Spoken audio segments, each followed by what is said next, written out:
Hello and welcome back to Roadwarden. Last we left off, we had found a tavern on the northeast side of the peninsula as we were heading down, and we were invited in for a drink to speak with the innkeeper, I guess?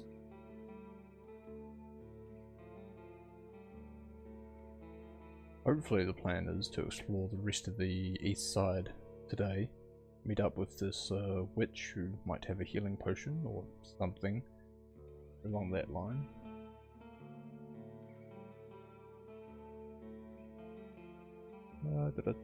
Load.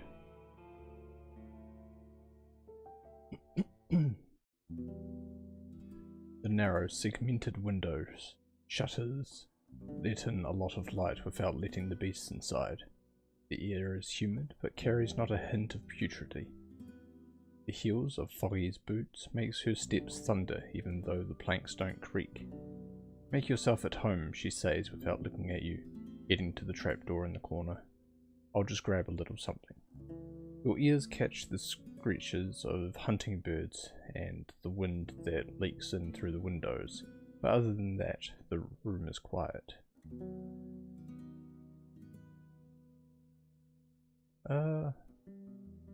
Investigate the main hall. The room is crammed with stuff. The beer pout on the ground would be a nice resting spot, but the place doesn't look like a real home. No chests, no cabinets for clothes, no toys or tools for simple crafts that would fill the time during rainy evenings. Living with so many windows in winter would be a struggle. One could clear this place in one morning and move all that's worth saving into a single wagon.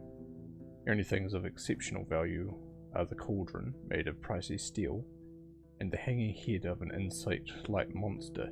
Its mandibles don't move, the dim eyes seem intact, and its armoured head tells a long story of survival through scratches and cuts.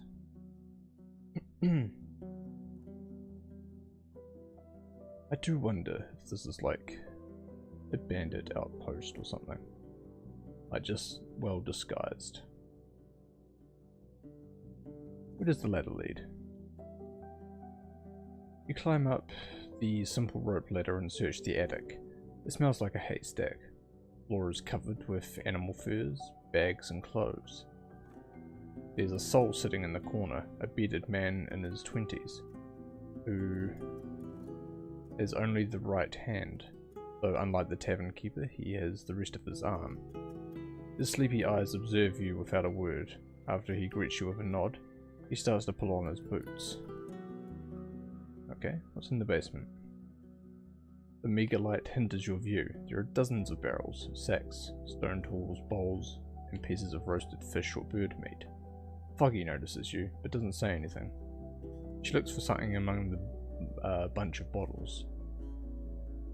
There's a couple more animal trophies placed on top of the barrels and leaning against the wall. Fangs, claws, monster heads, and lizard skin. Quite a collection. Okay, maybe it's just a hunter's outpost then. They only come here seasonally. I sit down at the table and wait for the keeper's return. You take a glance at the blood on the table, the scattered yellow feathers, and a bowl of guts and talons. You find yourself a clean stall. Foggy shows up soon, smiling, holding 2 cups in her hand, a bottle in her fingers, and a cloth under her shoulder. She puts everything on the stool and wipes the table clean. "Forgive the mess, just part of the job," she explains without a hint of apology. "I'd rather dress birds in the yard, but the blood lures beasts. Sometimes the folks from creeks bring us meals, but we need to take care of ourselves." Creeks is... I can't remember. I don't think it's the place we've been so far. She throws the bloody cloth back into the bucket, making a splash, then sits down on a stool, making it look like it was made for a doll. She rests her elbow on the table and looks you in the eyes. Her voice is warm, yet intrusive. "So, who am I dealing with?" I introduce myself. The bottle removes its seal seemingly by itself. The wax floats in the air briefly, then lands on the table gently. Without a word, she pours a thick liquid into the cups with only her hand, but doesn't offer you a drink just yet.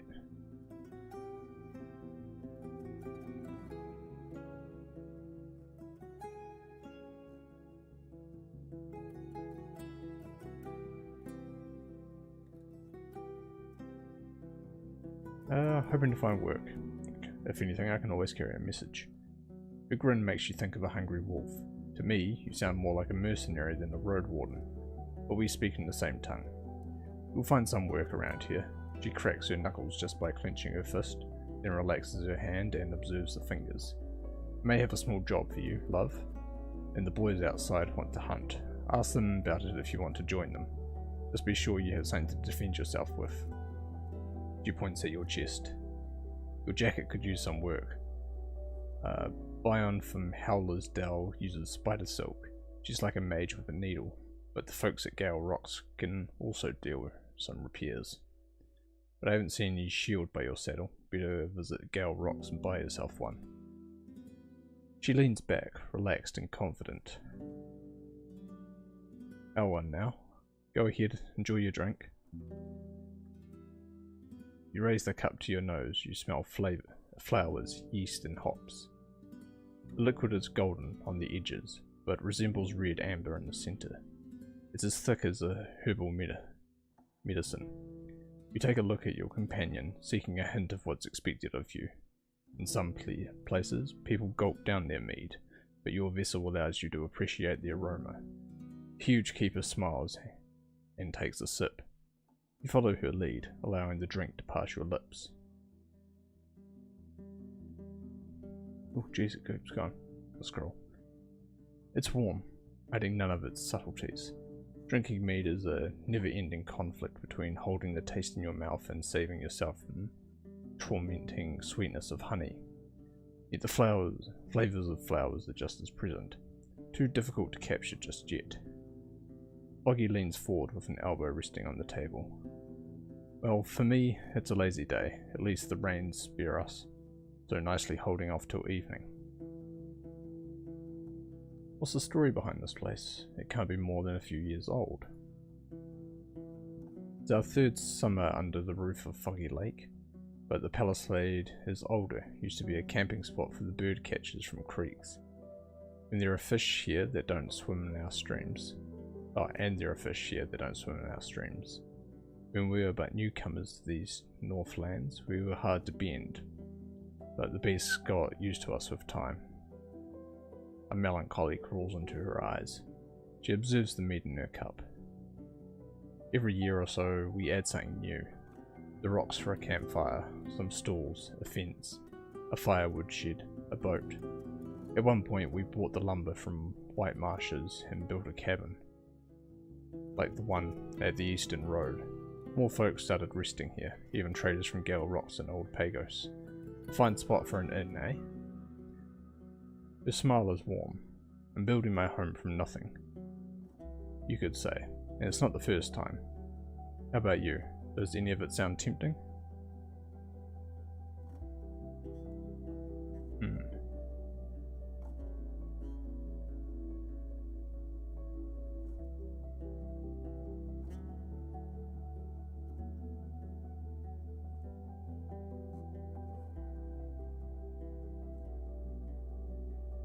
That could be something I asked myself when I had some money. I used to be like that, waiting with decisions until I had no other option. But when nights are colder, it's good to think you're getting closer to your goal, to something you can name.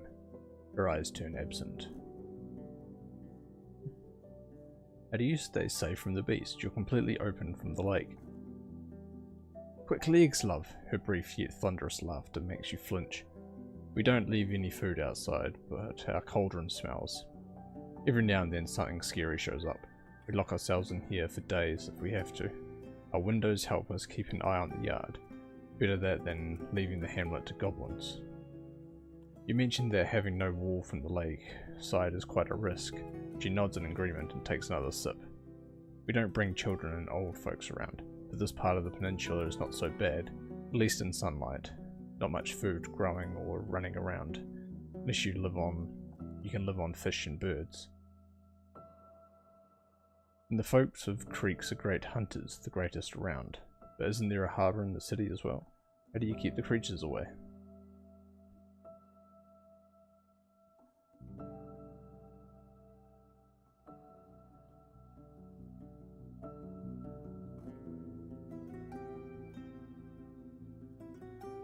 mostly stay in the water waiting for trash or drunkards to fall off the bridge.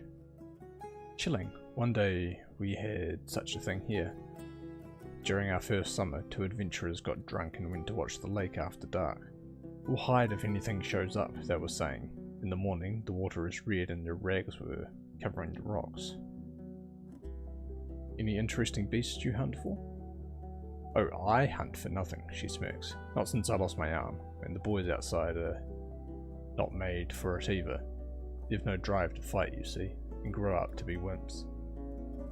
They sometimes club down to here, but we're all about foraging and bird traps now. The folks in creeks do the real hunting, she adds after a pause. Runners, mouflons, rats, sometimes a buffalo or a saurian. We have no soil for fields, so game meat is all we have left. She stretches out, getting even taller. Do you hunt often? I set up traps. I don't risk facing big game. Hardly a hunt, is it? She leans forward, chuckling. Picking up a dead bird from a loop is not the same as pushing away a warm corpse that was just pinning you down to the ground. She looks towards the open window shutters. Not the same, but probably smarter. A friend of mine was a real huntress for a year or so. What brought you north? You don't look like someone who spends their life cleaning tables. Once you burn enough dead friends and relatives, clean tables start to look plenty tempting. She leans forward and takes another look at her bottle, sealing it with an approving nod. My ma and pa were both big and strong. One time they saw me sitting on this kid, twisting his arm. So they started to teach me, staff duels, running, lifting barrels and rocks. Thankfully, the army chieftain said I wasn't disciplined enough. She rubs the scars on her forehead. But I did a lot of things. Escorted some merchants, joined a group of adventurers, hunted for bounties, guarded a village temple. The last memory makes her voice gloomy. Not all of these things make me proud of myself. She smells the mead in her cup, but doesn't take a sip. I moved here only after I lost my arm, when the folks were fleeing the invasion. I took my Ellen, a casket of dragons, and joined a more organized group. Arm or not, I still have a fierce punch. She lets out a pleased grunt. That's worth keeping around. Her voice can't hide that she's delighted to carry on with her tale. Now that the years are catching up with me, and even more with my back, I need to build myself a decent shelter. I crave no adventures, but I'm happy to hear stories from other restless souls. In the meantime, I'll practice this little trick. She points at the cauldron in the middle of the room and starts to make circles with her finger. The ladle mimics the movements, mixing the stew for another minute or two. It's also good for my back. My back. Your name's Foggy, and this is Foggy Lake. Is the tavern named after you, or the lake? The lake has no name. She moves her cup away and leans forward, resting her elbow on the table. Her voice is playful, warm. Yet, I mean. But there will be stories about this place, believe me. About passing by the lake while getting to Foggy's. I may not be a dragon slayer or a holy woman, but one way or another my soul will live on in my name, tied to these walls. She looks at you in silence, then bursts into laughter. You could swear she makes the jars shake. I'm plenty fine with being vain. We all want to be remembered, I think. My pa used to say memories of ours live in the blood of our children. But guess what? Kids die as well. Ooh. All my brothers and sisters gone. She pauses, but there's no sadness in her eyes. Stories have better reach, and we can tell each other about strangers who lived centuries ago. There's magic in that. So you can move things with your thoughts? She chuckles. Why, can't you? I don't know much about magic. Without a teacher, there's not much you can do. My grandparents used to be great mages, but not great enough to survive the plague. Her scarred lips form a grimace. My ma got no talent from them. After a year of training, she was hardly able to move a feather by her foot. Wes knew I had strong pneuma in my blood, but there was no soul there to teach me how to use it. She examines her cup. The ladle stops moving. I'm trying to figure it out by myself, but I may not have enough summers yet. Enough summers left.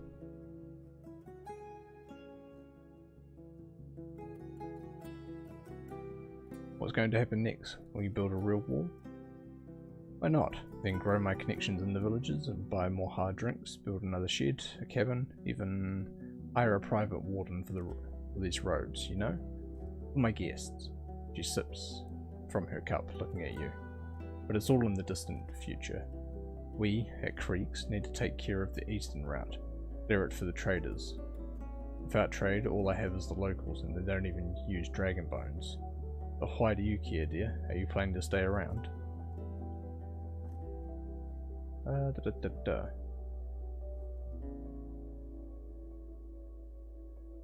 on the road, visit other parts of the Dragonwoods. Well, yes, that's true.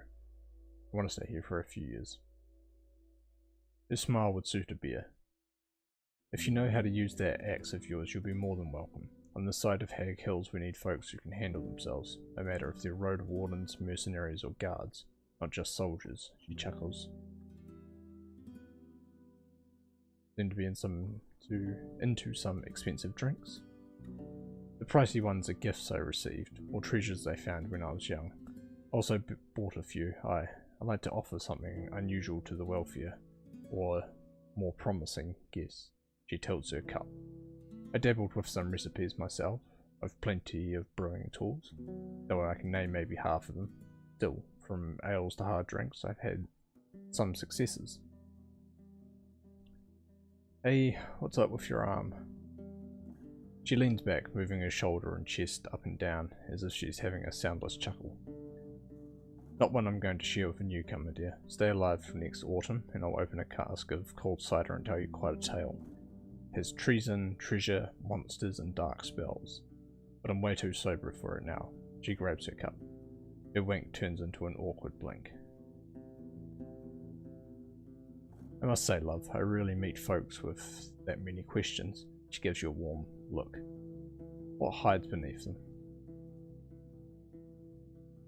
We all need friends, don't we? She rests her hand on her stomach. We do, but some of us need them more than others. I'd say it's better for me to have a peek into a road warden's head. A good one could shake things up a fair bit. The bad ones, well, they die quickly.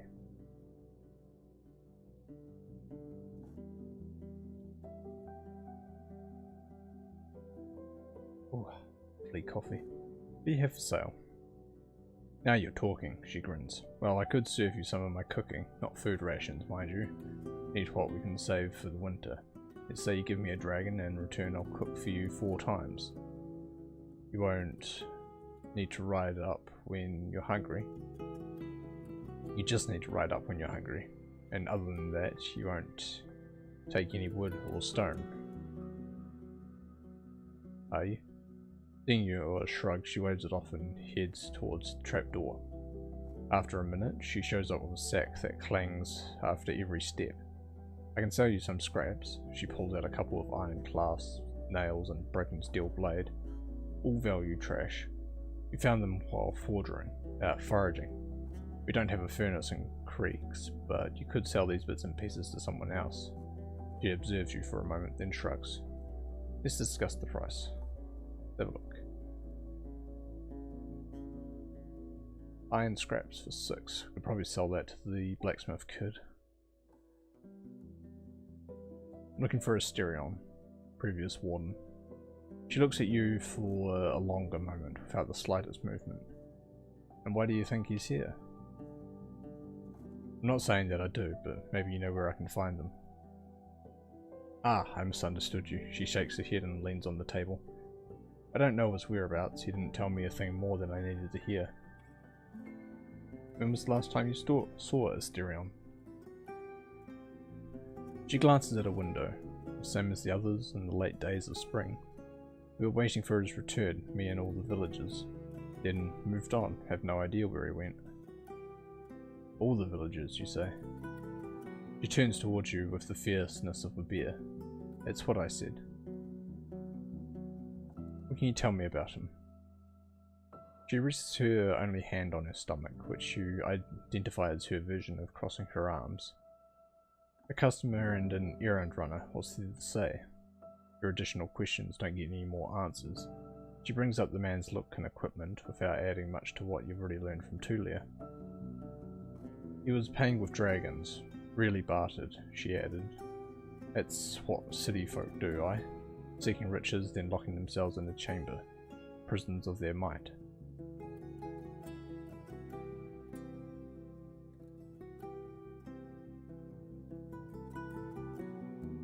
Well said. Her chuckle makes you think of a wolf's growl. Did he do any jobs for you? She presses her tongue against her cheek and lips. Well, I'm not sure. He was bringing me news or delivering my messages. Sold me some stuff, sometimes bought a thing or two. His life wasn't really that riveting, just another mug guzzler sitting in the corner patching his clothes. Did he sell you anything unusual? She stares at you without blinking. Such as what?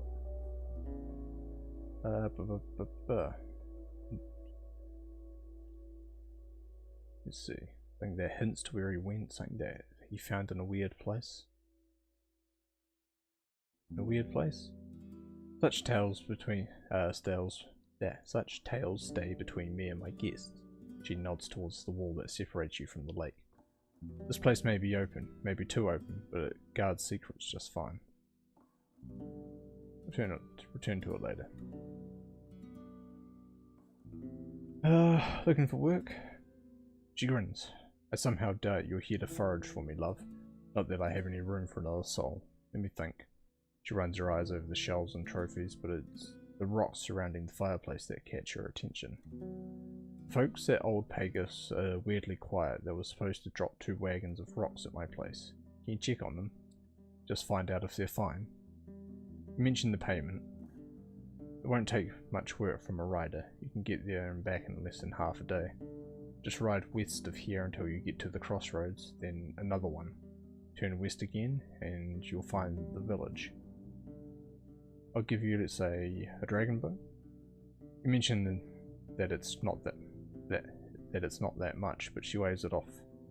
A road warden should get familiar with all the villages anyway, right? Just do it when you have a chance. I'll have more coins for you once you can prove you can be trusted with simpler tasks. What can you tell me about Old Pagos? Maybe one of the oldest villages in the north, but if it's safe with strong walls and safe roads, their crops are weak, but for generations now they've been cutting stone and building for other tribes in exchange for supplies. Some time long ago, they tied themselves to the monks, and now they don't look kindly on those who don't follow the order of truth. She pauses, twisting her lips to one side, choosing her words carefully. But they're plenty fine folks, true believers, something lost in the city. Not ones to deal in slave trading and pillage. Let you know if I learn anything. Have you heard anything about the necromancers here in the north? She rubs her chin. I don't like what they're doing there one bit, but I can't blame them.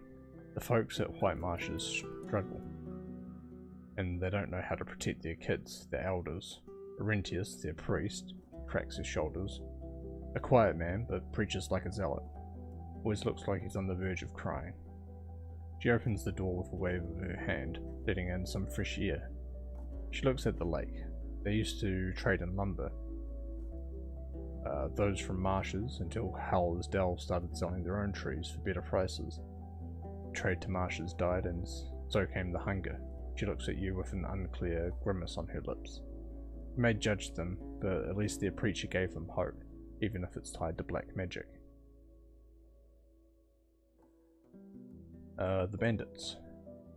She makes an annoyed grimace. What can I tell you, dear? You know how it goes. Lost souls need a new path. After an awfulness finds them, but the years go by and it doesn't get any easier. One day they take a pile of firewood, another one some bread and clothes. After they start hurting folks, there's no way back, even if they're not all cruel. You ask her some more, but she's reluctant to give you straightforward answers.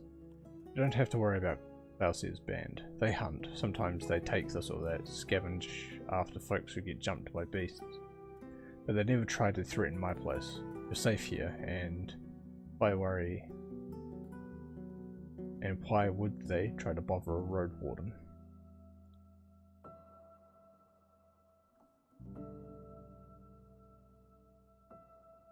She may be right, some bandits are just desperate. I frown but bite my tongue. If Hovloven sends its soldiers here, she may face consequences for supporting the outlaws. Go with that. What can you tell me about the peninsula? No, nothing in that dialogue tree. Questions? That's fine. What can I sell you?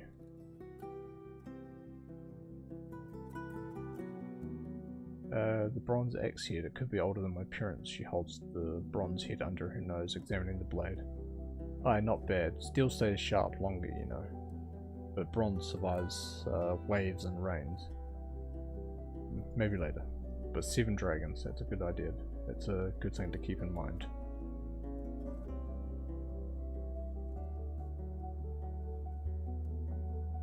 Right, let's wash ourselves in the lake.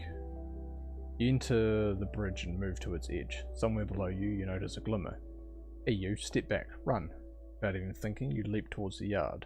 A long teeth-filled mouth breaks through the water surface, splashing it in every direction. It bites the empty place where you were just standing, while the front limbs, thick, scaled and ending with claws as large as your fingers, land on the wood. Once the Saurian's yellow eyes notice that you're outside its reach, it nonchalantly slides into the lake. You hear laughter coming from the yard. A large forager, who's wearing leather, was running with help, but now stands with hands on his thighs, cackling without rest. The man in the black fur, on the other hand, looks at you with worry. You see a hand kept beneath his cloak, as if reaching for something. What are you doing, eh? This lake isn't for outsiders. I gasp and thank them for warning. I'll stay away, don't you worry. Let's go talk to these foragers. Once the man in black fur hears your steps, he nudges his companion and nods towards you. They put away the old noose traps and they were trying to fix, proper for hares and small birds. The small one spreads his arms, thundering his loud welcome. A road warden, eh? I guess we're going to see each other a lot. I'm Ilan, and this shorty here is... Civvy? Civvy. We'll go with Civvy. The man in the black fur looks up, frowning. There's also the one-handed man you saw in the attic. Unlike the rest of the staff, he has an unkempt beard and worn clothes made of blue fabric, patched with scraps of flour sacks. He's looking down to examine a trap, but his shoulders are slumped, eyes absent. Ilan doesn't introduce you. Buta, nice to meet you. Ilan smiles. Were you at the Pelt of the North yet, friend? He blushes. How is Dalit doing? Pelt of the North. What is Pelt of the North? Glossary? Journal. Here we go. Groups and places.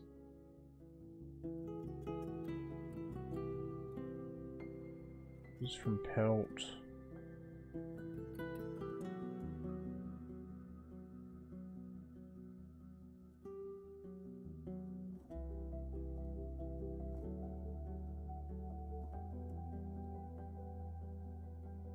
I don't think I've been there yet.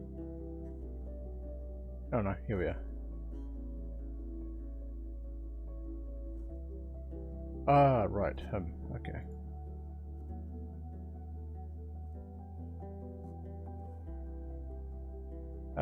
Yeah, she's well, seems to keep the whole crew together.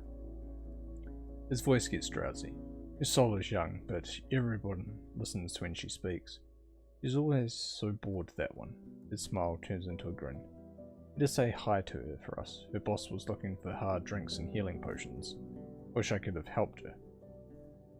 He glances at his companion, who's currently observing a column of ants running alongside the palisade. They were offering good prices and she was really good at dice and told us about so many monsters. Civvy adjusts his black coat. Our traps won't fix themselves. What brings you to us? Ellen frowns at this interruption, but says nothing. What's your plan? I could use some work. Civvy nods and Ellen's voice gets even louder. Glad to hear that. There's hardly any fruits left around here and even a fewer mushrooms. So we're planning to do some bird catching, a hunt without killing. Maybe not today, but in 7 days, maybe a bit later. Why do you need my help with birds? Don't you just let them walk into traps? Ellen glances at the cords used for snares. These won't do. We want to catch a runner, this big. He raises his muscular arm and stops it maybe a foot above his head. And bring it here, alive. We want its meat for later. The man with one hand interrupts him. His voice is weak, but disdainful. Beasts ought to be dealt with, not tamed. Bonding with monsters only brings death. Here's the accent of city folk, same as yours. Will bring us bellies in full winter. How much do you pay? I mean, maybe a scary trip, but it won't take that long, Ellen shrugs. Just show up here at noon, or before it. We'll be back in a few hours. You'll get 5 dragons, 2 if the bird dies. It's a good price for one afternoon, eh? What's your plan exactly? Ellen grabs a rope and shakes it in front of you. We'll catch its neck. Your part would be to keep it from running. Don't hurt it, just make it busy enough for us to surround it. Sounds really dangerous. That's why we want you to do the rough part, Civvy smirks. We're just foragers. A road warden knows how to fight, eh? At least it's on its own, without its flock. What are you going to do with your catch? We'll tether it to the palisade for a day or 2, then take it to the creeks. Our tribesfolk have enough space to look after it through autumn. Maybe we'll drop a few eggs? Even if not, it's fresh food. Is there a problem supplying creek? They exchange looks. Maybe, admits Civvy, but not big enough to make us pay you more. Can't leave my horse. Oh, I wouldn't worry about it. Ellen waves a hand just like his mother. The idiot will take care of it. One-handed man starts to object, but a harsh shut up from Civvy makes him sigh. His shoulders sag, Ellen goes on. He's a loony and would stumble over his own feet on a trip, but does what he needs to do when told to. And you know he won't steal it. He hates animals. Alright. I'll be back in 7 days, or soon after. Do so. We still need to prepare, and you better do so as well, but don't make us wait too long. It's not test the bird's patience, just come one day before afternoon.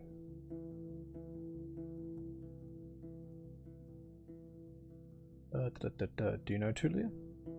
The man gives you a surprised glance, but then looks away and crosses his arms, holding his hand under his shoulder. I'm a new man now. There's nothing that ties me to the army. This is the guy that ran off, is it?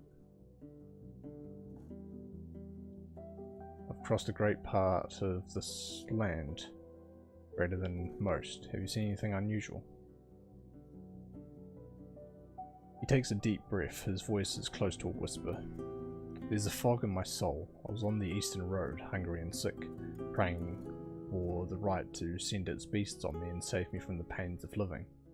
I remember the touch of fur and the breath on my neck and the claws pinning me to the ground. I was waiting with my eyes closed, then I woke up in the middle of the night, still feeling. I got back on my feet, walking until I reached the lights of this tavern. About so much as a bruise. Foggy may have no faith in her heart, but the right used her kindness to give me a second chance. Ellen frowns at the man's words, but there's cautiousness in his voice. He may be crazy, but it's true he came here after midnight, raving. Maybe the monsters don't like its scent. So you forgot everything?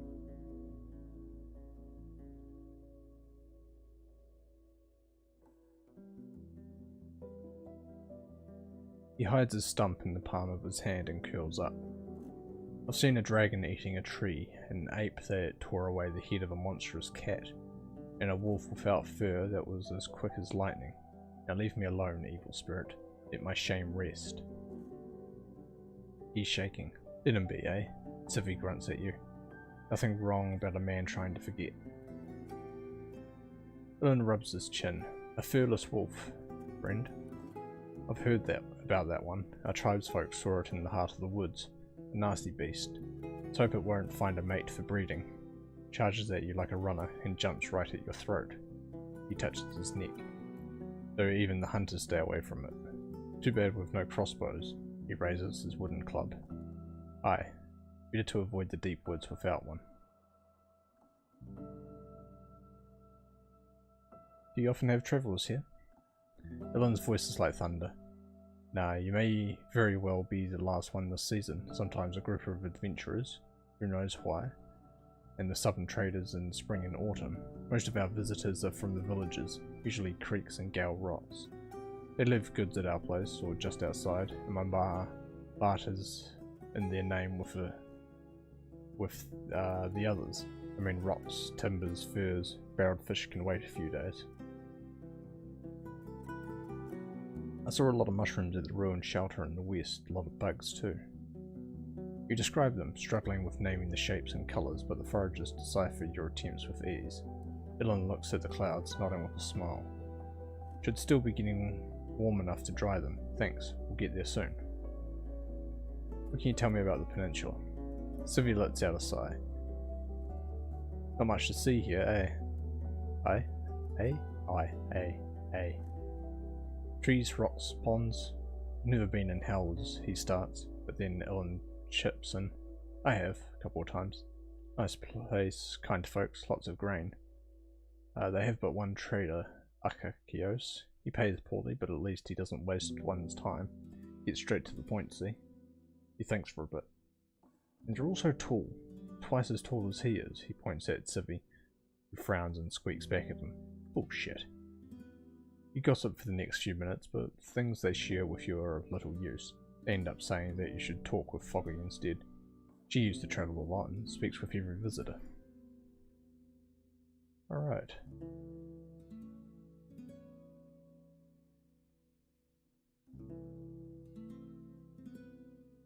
So we could head south or east.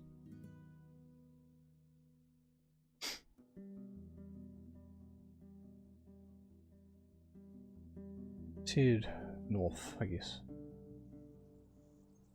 You follow the road spread between the hills and lonely trees until you reach a solid wooden bridge, not older than a generation. You ride uphill, but Sodal manages to keep up. The dark woods and yourself are behind a gently humming creek, while the forest on your right was trimmed by the locals. It's a peaceful journey, or at least for some time. After a few minutes you spot a group of wolves feasting on a fallen furry beast. Maybe a wisent. One of them looks towards you.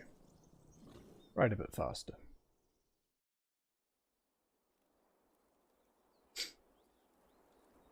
The road fades into an old tunnel. There are no signs of mining, no signposts, no human voices. The ceiling is supported by wooden beams, but the light only reaches so far. Chilling wind mercilessly bends the few lonely trees, while the shrubs oppose the weather patiently. The side path leading west is somewhat maintained, and you find both footprints and cart tracks. It leads higher into the mountains. I tether Sodal to the tree and enter the tunnel.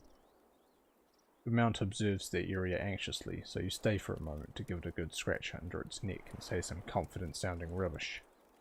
You unpack all the things you need to make a new simple torch.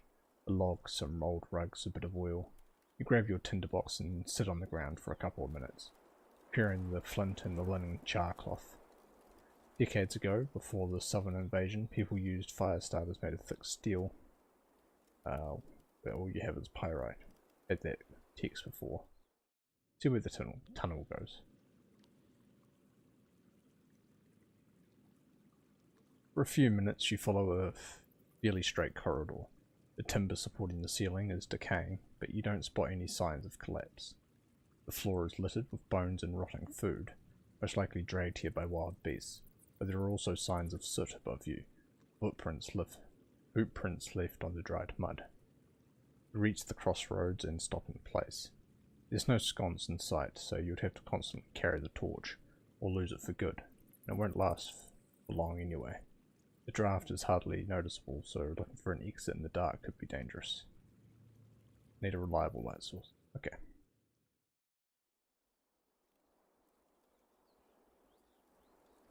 It's good to know.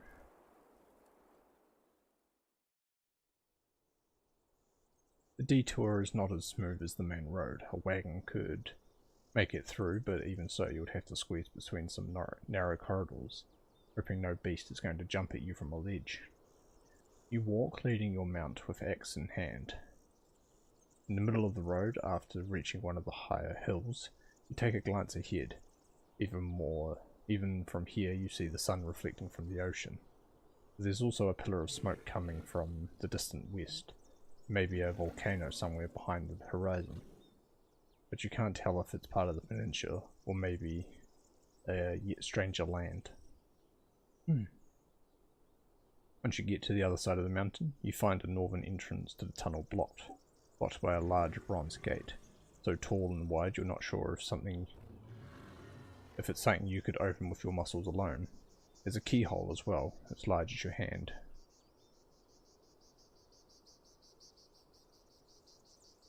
Unlocking the tunnel would save a lot of time.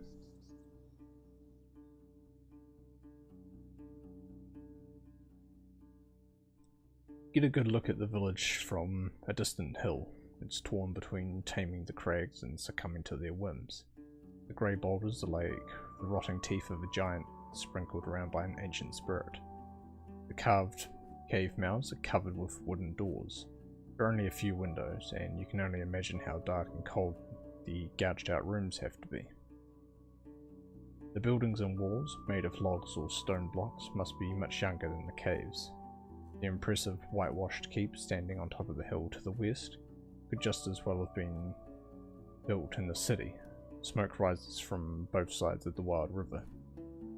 You see many busy souls as they go about moving tools, food and timber over the bridge. Your arrival at the eastern gate causes some curious glances.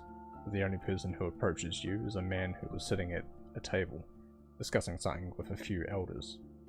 He's carrying a crossbow on his back and a long, rusty knife at his side. It doesn't reach for them. Must be a guard. I dismount.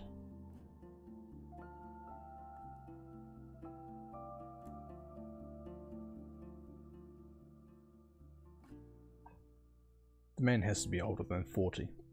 He wears an elegant blue-green linen tunic, but no armor. His skin is yellowish, like seaweed seen through a sunbeam. His long grey hair is tied into a ponytail, and his beard is trimmed to half a finger of length. A few large cysts make him look sickly, but his powerful, truculent voice adds to him strength and confidence. "Cheers, stranger. You've reached Gale Rocks." "You did?" He observes your mount, then looks at the path behind you. "I see no caravan from here. Are they coming?" He suddenly meets your eyes, and his tone gets even harsher. "Or are you here to idle about?" Listen to nearby conversations. You have to get used to some of the local words and phrases that you've only heard coming from the mouths of older city folk.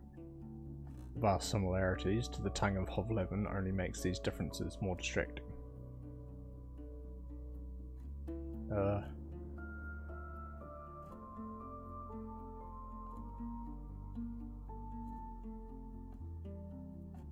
I'm the Roadwarden, here to solve problems, not cause them. Another Roadwarden. Are all the parents in the south too dumb to teach their kids how to keep their fingers in their own pots? He shakes his head, with exaggerated emotions, and looks at the elders at the table. A Roadwarden, see that? Trying to cut the conversations short, you lead Soto inside, but you're stopped right away. Leave it by the walls until it's nightfall, right? We ain't cleaning our roads after any drifter, bards, or adventurers. He speaks with growing disgust. Don't worry, we'll keep an eye on it. You tether your horse to the stems of a shrub, and the man nods with approval, then turns around. You tell me anything about the village? He stops in places, then glances at your boots. Right. We fish, we salt fish, we sell fish. Our brave ones trade barrels for whatever we can get in other villages, but, he shrugs, not much else to it. You see, life here is slow. Without another word, he returns with a group of elders where he helps, not slaps one of them, Jesus, where he helps one of them remove bones from their meal. I'm looking for someone, I don't know. Someone else? No, that's enough for now. Gatekeeper. The guard you met with when you first arrived is leaning against the wall, observing both gates and your mount. Whenever Sodal snorts, the gatekeeper reaches for his axe. He sighs when he notices your gaze. Have you been bothered by bandits in recent seasons? What do you mean bandits? That useless group of soldiers already faced them half a year ago. And you heard in of Lavin, they killed and got killed, he shrugs. As if there's something more to add, but you try to push him harder, sharing some of the gathered rumours. Glaucia and her group? You're wrong. She's from here. She wouldn't bother us. We're our neighbours. She's just one of the lost free folk. Couldn't force herself to come back here after the events that can't be changed now. She's just hunting for treasures in the ruins. Trading. That's where she gets her stuff and coins. Why are you such an asshole compared to everyone else? He gives you an irritated glance, then stares into the river. Most settlements have fewer memories of getting robbed by drifters or of wasting their time on good-for-nothing adventurers.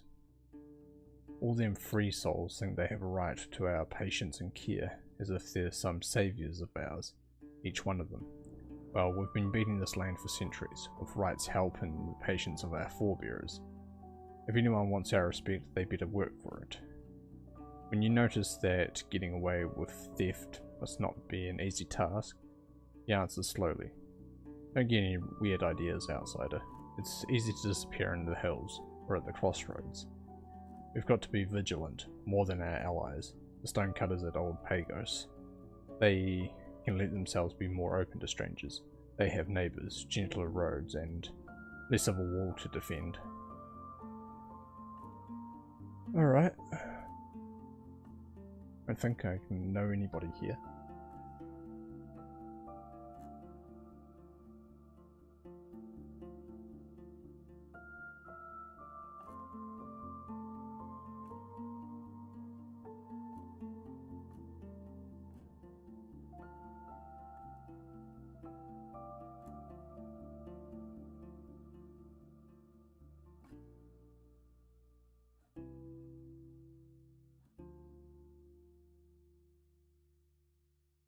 Yeah, there's actually quite a lot of quests here.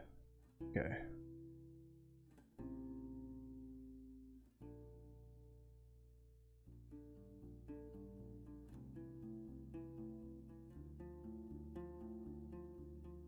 They just wants me to spy for her, yes.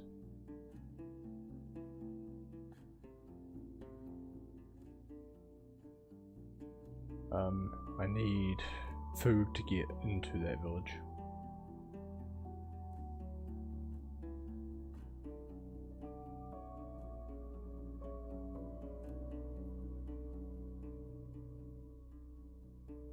I could look for the potion in the secret chamber of a dolmen, somewhere on the southern road. The merchant gave me a key to it. The dolmen.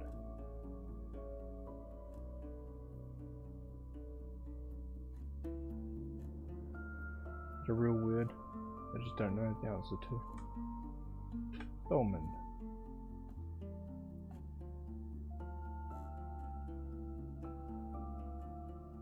Ah, megalithic tomb.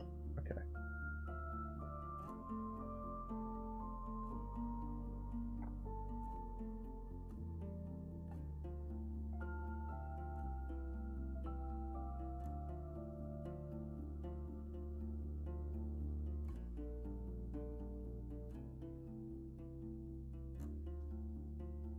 Okay. Oh, time to leave. It takes 2 hours, 5 hours left. Would keep continuing north.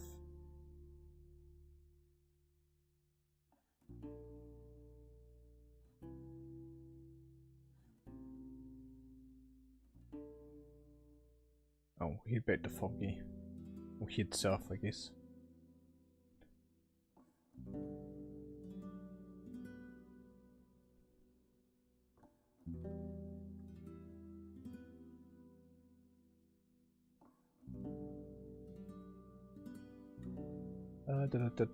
Recently yet out room. Spoke with Cassius. Wonder why you decided to keep him around. Ah, do I need a reason? Her amused eyes get thoughtful as she looks at the ceiling. He came here as a poor soul in need. Taught us how to use a spear and shield. I know how it feels to have all that you're good at taken away from you.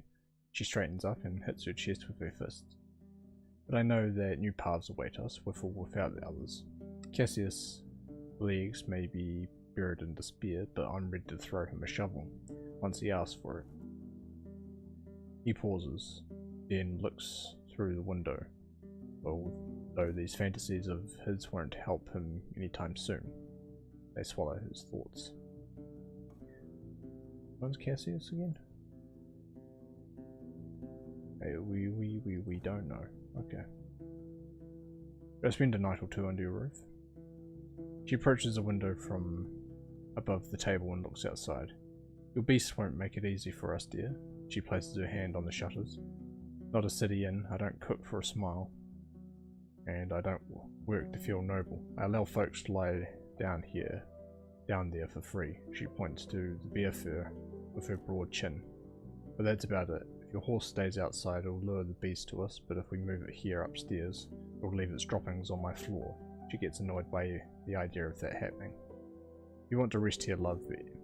Be either ready to pay with a coin or some food rations, or to spend the night keeping your mount quiet. And clean after it in the morning, will you? Okay.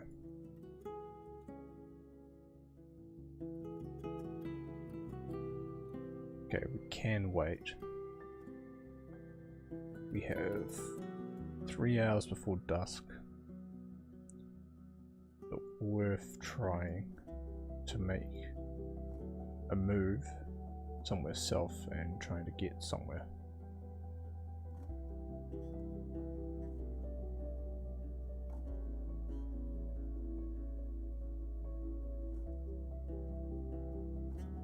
Actually, it's probably east we need to go. The road east is beaten and clean with enough space to fit 2 wagons side by side, past a few plum trees, apple trees and cherry trees, but many more stumps, likely belonging to what has been turned into Foggy Lake. The life in the plains is busy and loud, but so far you don't see any lurking beasts, judging by the many trampled parts and meadows and the fresh food trails. Foragers search this corner of the peninsula quite often. You reach a shining pond at the edge of the forest.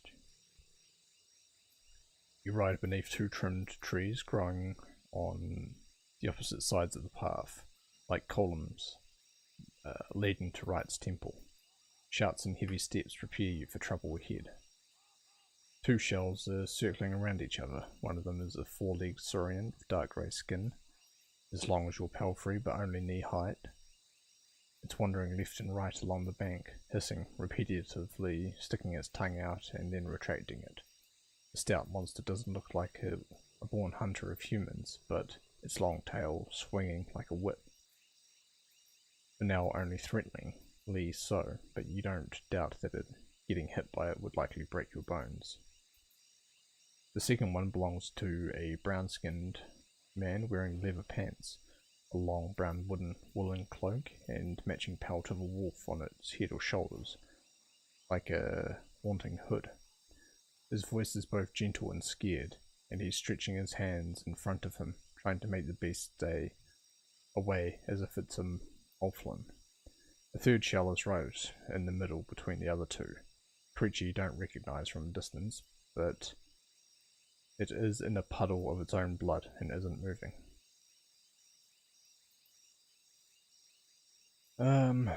We rush in to help.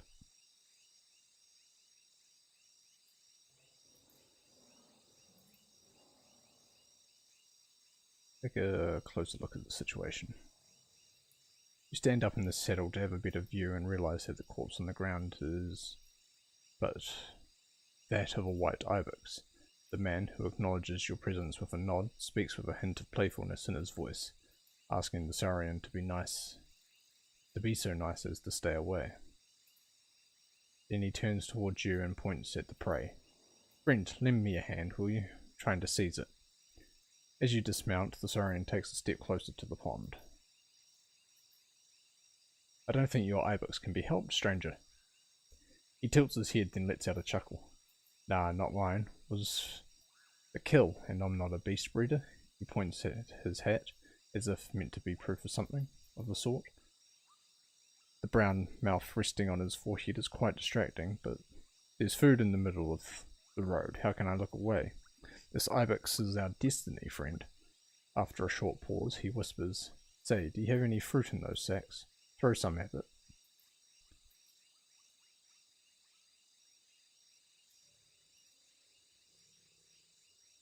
"Why would it care about fruits? It has a whole ibex."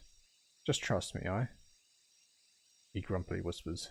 "It hunts only when there's nothing better for it to pick. They live on trees, you know." You look at the saurian shell, wet from water in which it was almost sitting not long ago. The man notices your gaze.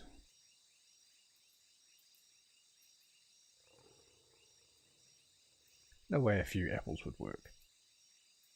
He purses his lips for a moment, and you expect the wolf's head to follow his lead. Whatever. Alright, quick save time. He scratches his hood and nods with approval. "You know what, friend? That's an excellent plan. Do so." Without another glance, he once again shouts at the beast, then dashes away from you, followed by his cape. The monster hisses and reaches forward, as if waiting to see what you're going to do. You step forward, hoping to draw the monster's attention as far away from the carcass as possible. It answers your challenge and shortens the distance even further. Try to look big and scare it away with shouts and gestures. You take a big breath, push your chest forward, and almost don't notice where the hit comes from. The beast turns around while pouncing forward and swings the tail at your stomach before you can even make a sound. You fall on the ground gasping, and a few sways are kept distant enough that you don't have to fear them. Your gambeson keeps you in one piece. "Ah, dumb beast, you hear?" The thief is running away with the ibex on his back, holding it by the legs while it hangs from the shoulders. You try to ignore the pain and chase after him, barely able to outspeed the monster, which has already lost any interest in you. Without your help with the weight of the carcass, you doubt the man could get far. So he took armor damage there.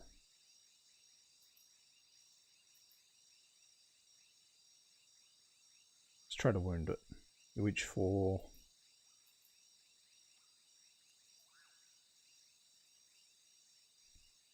the axe. You gain advantage during physical struggles. You lunge at it and surprise the saurian with your speed. It tries to turn around, but not before you cut its back with your axe.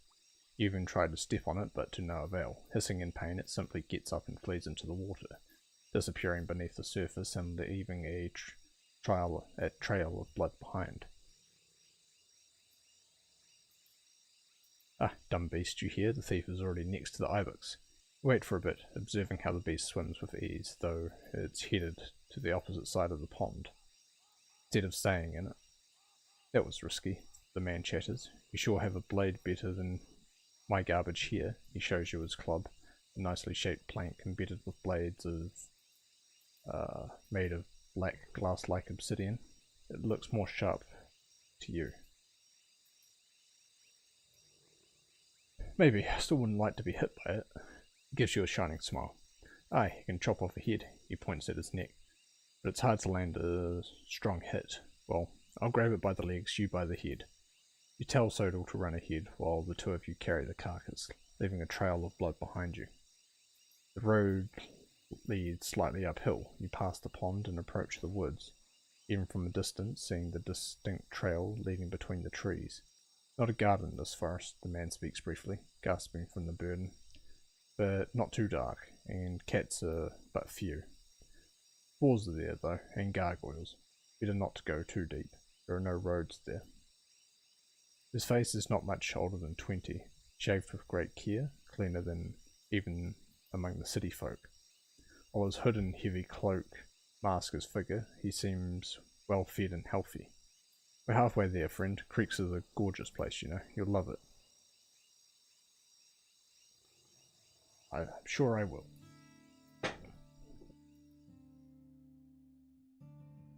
Carrying the ibex takes a while, but the man is incapable of being silent. Every unusual tree seems to be tied to a story from his life. Make sure that you notice the first stream you cross on a new solid bridge. One of many creeks, you see, he says with untamed amusement. A thin gorge leads you between the mountains. The place is quite susceptible to bandits.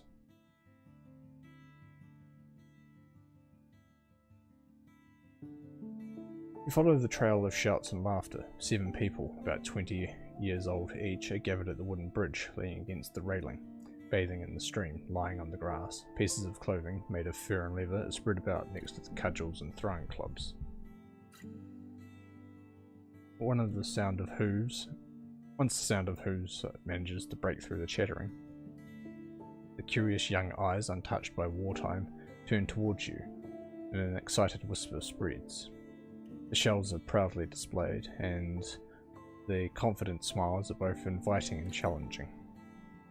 "How's water?" the hunter greets his tribesfolk while stepping on the logs.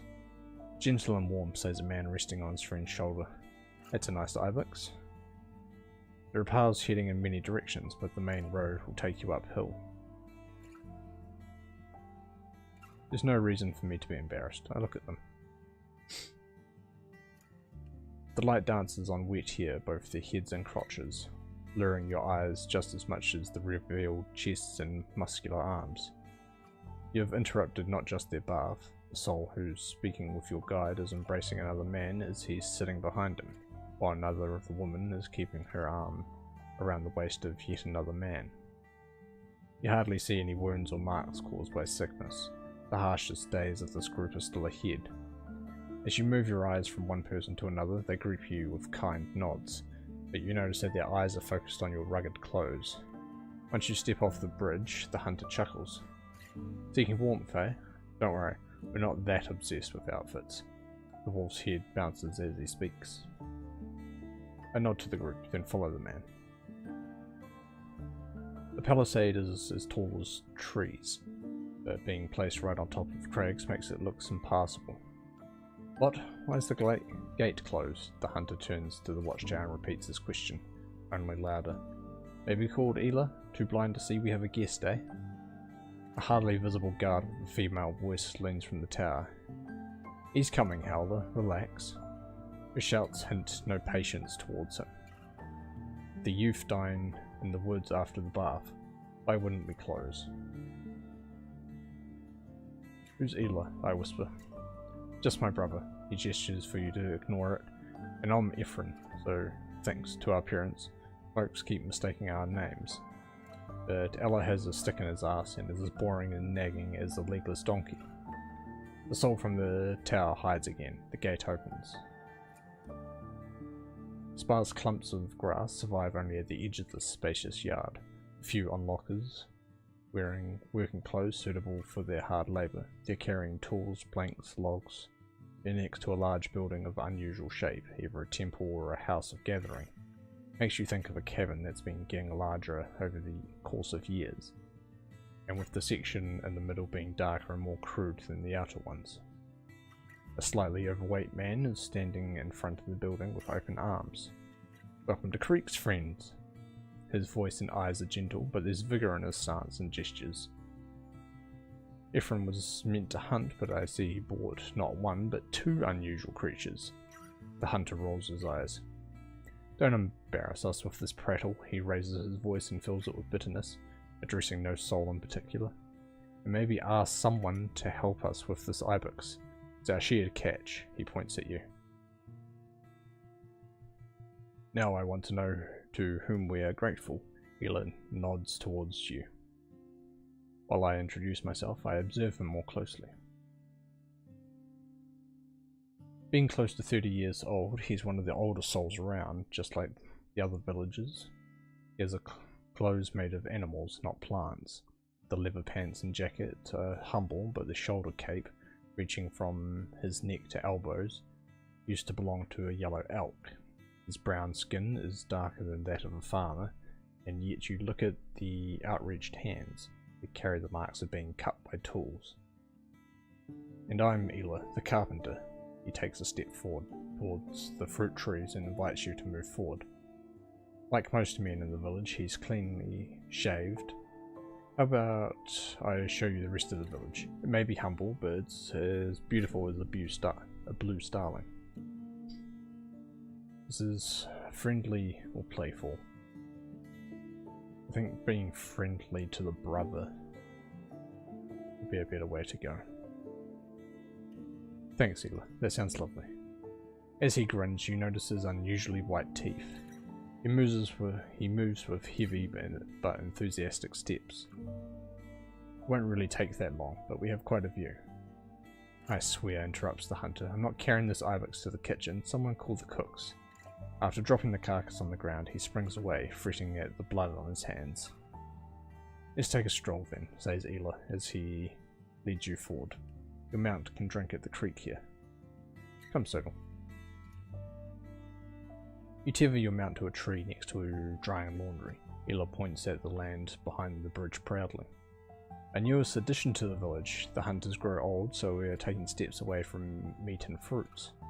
You spot only 2 people working in the field, or rather, a large garden, covered with cabbages, carrots, onions and garlic, indistinguishable from the wild plants growing in the woods. On the path between 2 halves of the field, an elderly woman is sitting on a stool, looking in your direction as if you're interrupting her contemplation. Old Harver there will turn this place into a proper farm one day. She has little strength, but she keeps precious memories of her trade. You lack proper seeds. The good ones are expensive, Hela responds right away, as if it's part of a prepared speech. We weren't sure about our soil. It's all just a test. He invites you with a gesture to follow him deeper into the village. And there are no seeds in Gale Rocks. While the folks at Howlers won't spare their own, they would rather force us to buy food from them. There are farmers at White Marshes, adds Ephraim, but it's a dark place. Nobody knows what we would reap after a year. That's rough.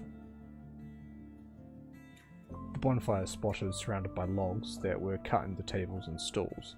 Ela approaches the nearest chair, rubbing his back with his cut hands. When we share a meal, we do so here, sometimes beneath the stars. You'll have to see it. The flames dance on the walls to the monsters, roars and crickets. Ephraim's voice also grows in enthusiasm. Dining at the edge of the forest is something you wouldn't forget, unless you can drink. Don't swallow anything stronger than spoiled ibex milk. The shadows, friend. Terrifying. You glance over the wooden buildings. While the walls seem fine, the roofs are primitive, mostly made of planks that are already soggy and bent. There are a few people working on cleaning bark from a log, but the square is mostly quiet, with a few kids observing you from above their toys.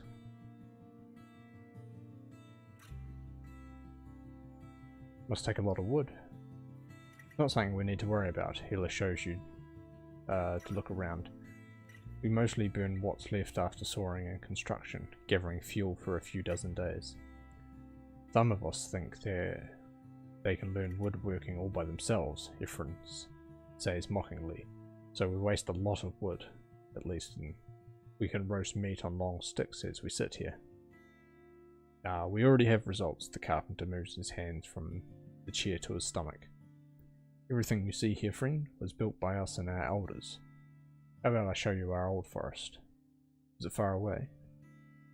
You find the answer right away. You stand between two of the houses in front of the gate of an animal pen. The walls are made of sharpened trunks and are as tall as two humans. The captured beasts are tethered by ropes, but have enough freedom to wander and graze. Two brown boars and a black mouflon. And there are our captors, Ephraim declares proudly. I know it's still a bit empty, but we'll crowd it just before winter.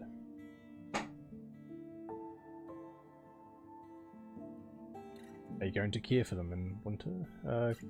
The ropes are enough to hold them.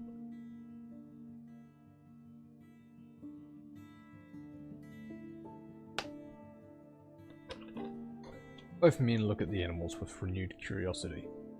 Well, the hunter starts. If they can free themselves from a hemp rope, then squeeze themselves through the stakes, and while no soul sees them, and then get to freedom again, I'd say they deserve to do so. Ela leans against the gate and points at the area behind the palisade. The mouflon may disappear, but the boars would be stuck on this plateau. Have you noticed the old forest, friend? Look north. The vast clearing is returning to life, with shrubs spread between the paths and tree stumps. We move to the bridge, then a gateway, and have a chance to look around. We can see the edge of our world from the watchtower. Ela narrates sublimely. In the long distance, the plateau ends, surrounded by cliffs. You either climb up the mountains or fall to your death. Both men tell you about the difficult past of the village. A desperate camp, then a cabin, then two, shifting its wooden walls as more and more trees were cut. Without tree crowns, we can walk with no shadows. Beast den, gargoyle eyes, concludes the carpenter.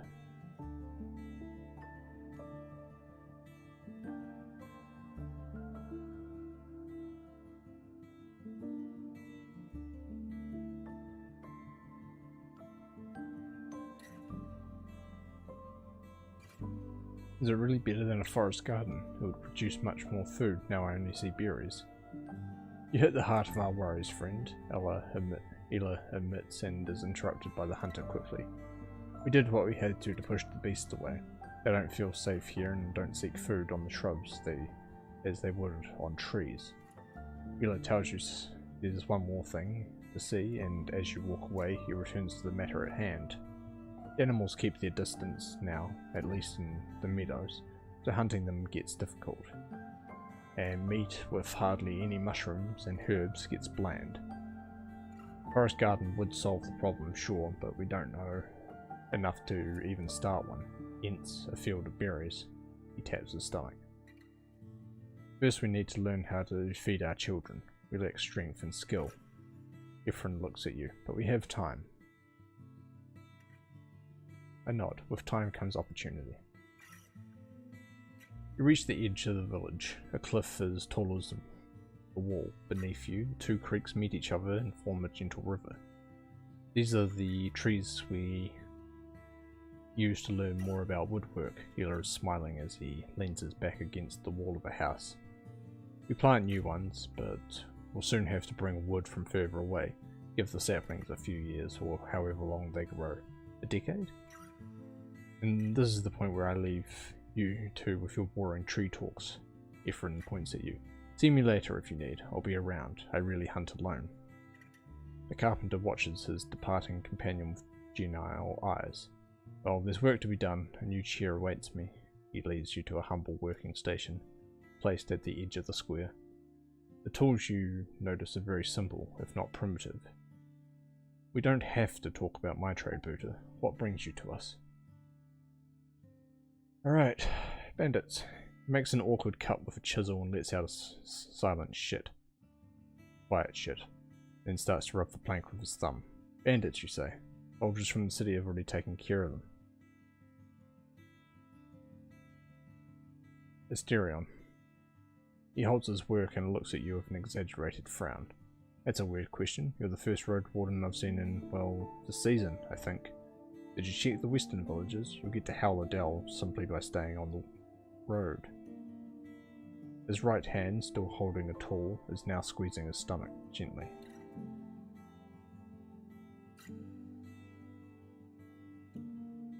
People say that Asterion spent a lot of time in your village, or hiding something.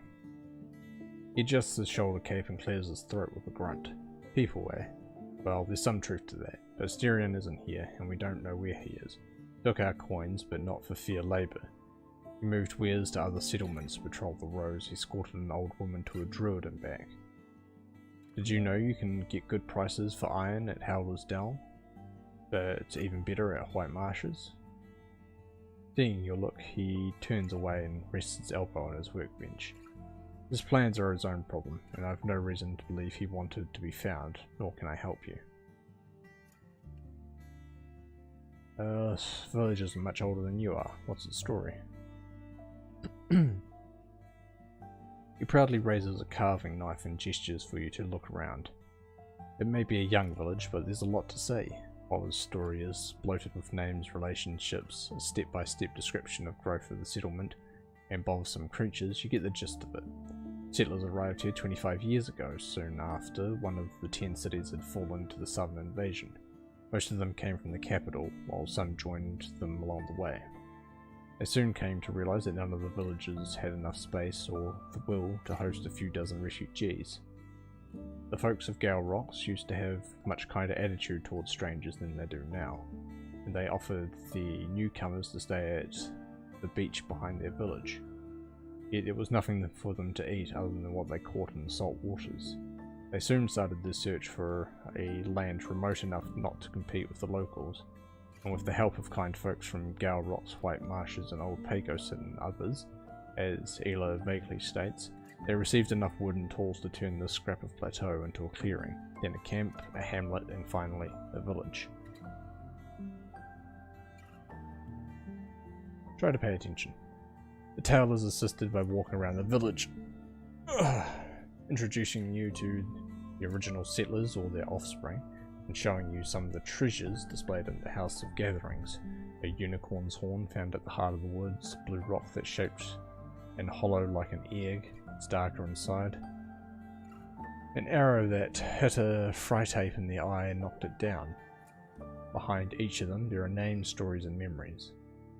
At the very end, Ela leads you back to his workbench, holding a hand on his conspicuous stomach. To give his throat some rest, he turns the topic around. What are the folks in Hovlavin like, friend? Foggy says there are thousands of souls in the capital, and one can go their entire life still finding new faces in the crowd. That's a lot of text, okay.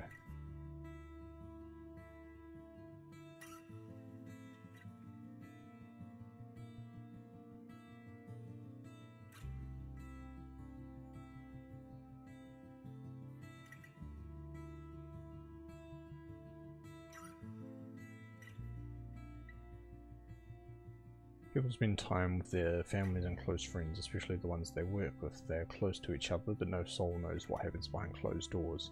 In the evenings, the street feels empty. Here, folks stay inside only to sleep or shag, and that's not a rule. He adjusts his shoulder on his shoulder cloak and smiles. That's the only way I know, but I like it. Can you tell me about the peninsula?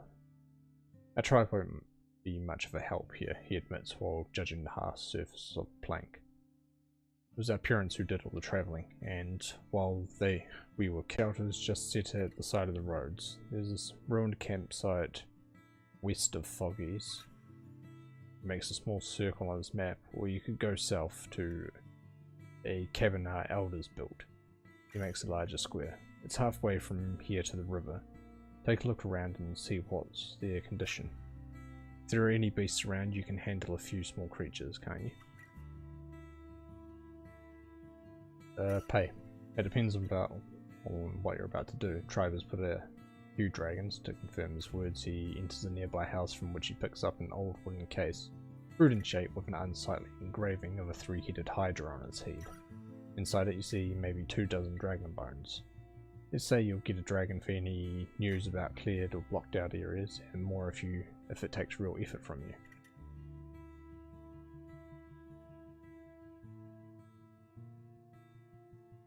Two shelters, then you'll want me to take care of anything else he finds.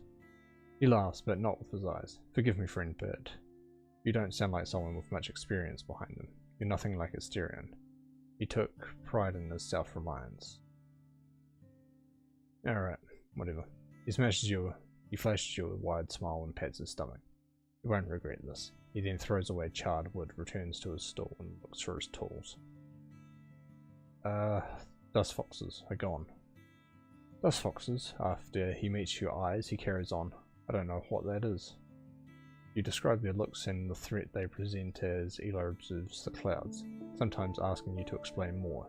Finally taps his stomach. Well, better than a tribe of golems, and what about the ruins? That wood still standing strong? He thinks about your brief tale and looks inside his wooden case. I admit, restoring this place right away would be a waste of time and effort. I may need your help with it, but maybe next spring, or even the one after that. I'll give you 1 dragon for the news and another 2 for handling the foxes. Yeah. +3! Yes! Oh, money! Good to see you don't idle around. I'll let you know if there's anything else. Eastern Path. Nothing yet. Imagine being a carpenter isn't easy. You have a healthy imagination. He rests his elbows on the workbench and smiles. I have patience, and it's getting better with tools. And these are some shoddy tools, he says singingly. And it's hard to disagree with him. They've been used for many years, with only wooden parts being somewhat in shape since they seem to have been recently replaced. Steel chisels and saws are jagged and dull. The hammers and axes are made of stone. Some of them were brought here by settlers, and we can't buy any more right now. There's work to be done, but I do have a plan. You ask him to explain, and he's all too eager to do so. He enters the nearby house and shows you his more successful works, each of which has some shortcomings, even noticeable even to a layperson.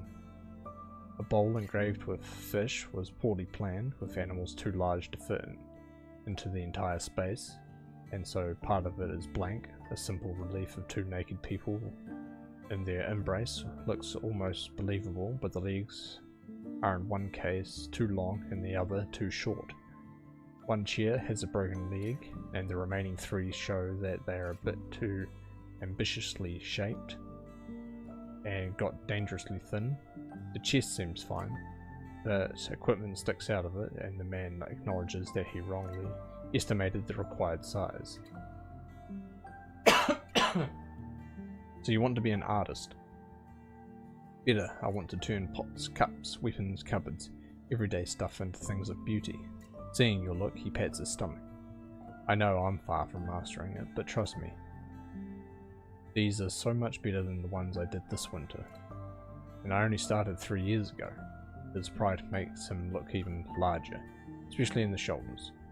There aren't many carpenters in the peninsula.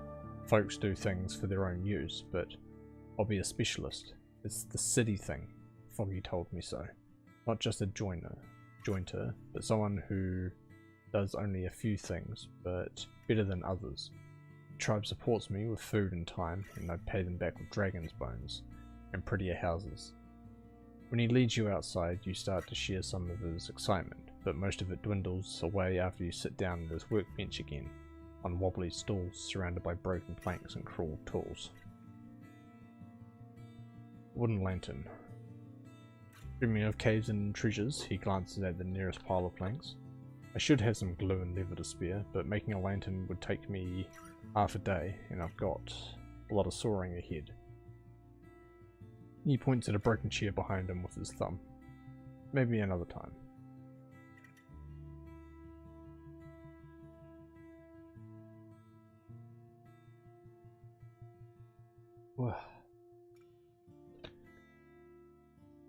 Where's the shallow Creek? The oak ash soap is not enough to help you get cleaner. Okay.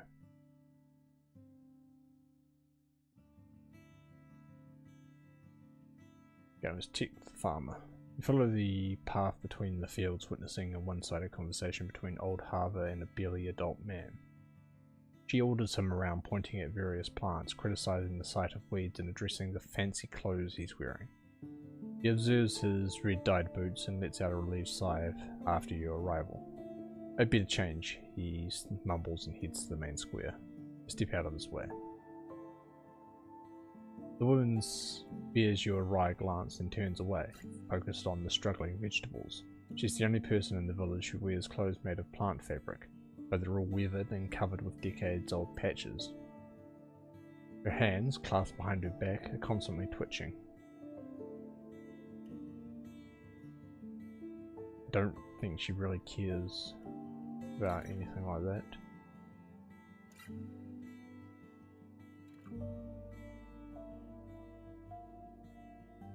What do you have for sale? After a moment, she turns to you slowly, chewing her bottom lip. "We sold what we had. We're lucky hunters, and these," she looks at the wrinkled vegetables, "will go into a stew if they're even worth picking." Without noticing it, she grabs her left forearm with her right hand, but it doesn't stop the twitching. "We always have a fish trap to spare. We make them just in case. A large basket put in a creek and wait a day or two till something swims inside. I'll sell you one for 2 dragon bones. And if you would rather eat something right away," she carries on after a short pause, "our cooks could spare you a roast goose or a chicken. It'll be cold but fresh. We always have one. You never know when there are maggots in your supplies, and kids shouldn't skip a meal." You ask her to tell her more, but her patience grows thin. It's the best light roast in the north where Stratford's currently set up, so that's fine.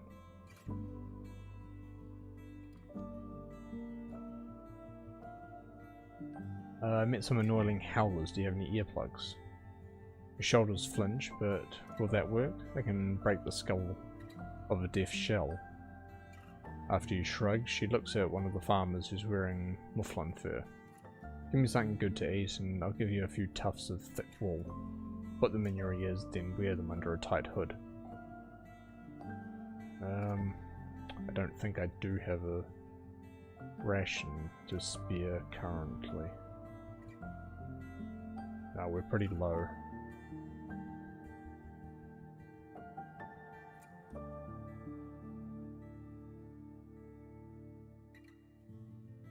Will a dragon bone be fine? Yeah, okay. She chews her bottom lip.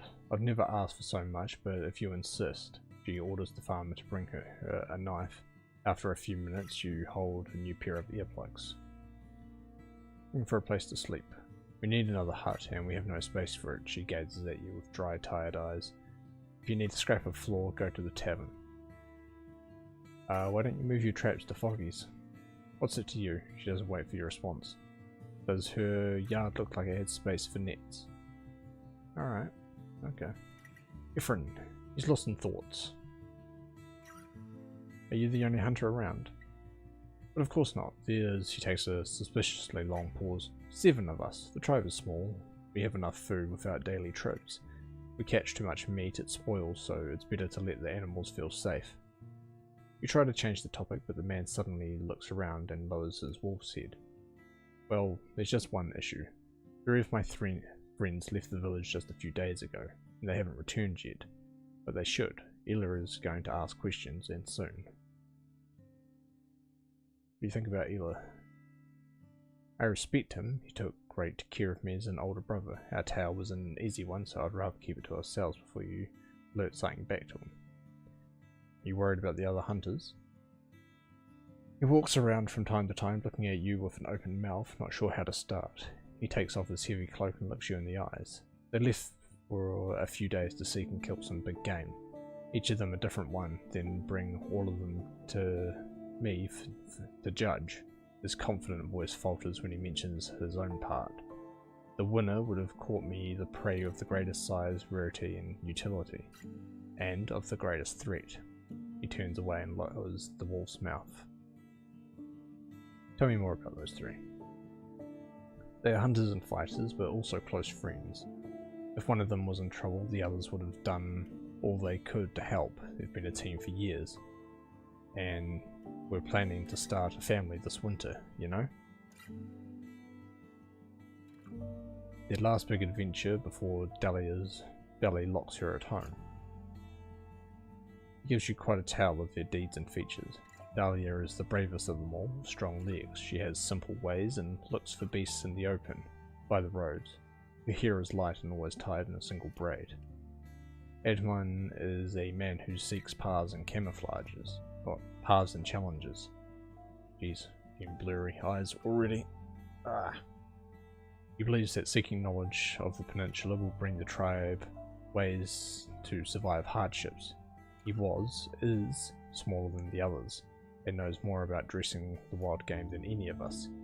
His arms are small, so he often places traps. His hair is a bit darker than Dahlia's, but short, just like his beard. Vashel is not a man, though they were born with a prick, and wears browns and greens blend into the trees. They hunt like a gargoyle, hiding among the leaves, jumping at a creature when it gets close. Because of that, they have often roamed in the woods, even those that are far away from the village. Sounds serious. If you want me to look for them, I still need a reward. Isn't helping 3 young strong souls enough? Seeing your look, he raises his voice, draws his obsidian-edged club and touches his chest with it. Then I will loyally assist you, friend. For your brave deeds, you may count on me for a day of great challenge. As he lowers his weapon, he winks at you, and others will be grateful as well. You know that. Where should I start? He looks at you as if you're slow. I would have found them myself if I knew. Let the horse take you to other settlements. Ask there. What should I tell them? Have you no shred of optimism? Maybe they're fine. Just tell them to come home. We have enough wood and food to start the next feast. And I have a hint that an honourable guest may be welcomed there. He smiles at you for a moment. You think you see the wolf's head wink. Why do you send out load hunters, not in groups? This isn't a hunt, but a competition. The winner names their first child. I've heard their arguments. You wouldn't believe how hard it is to pick a name when you have 3 parents. He chuckles to himself.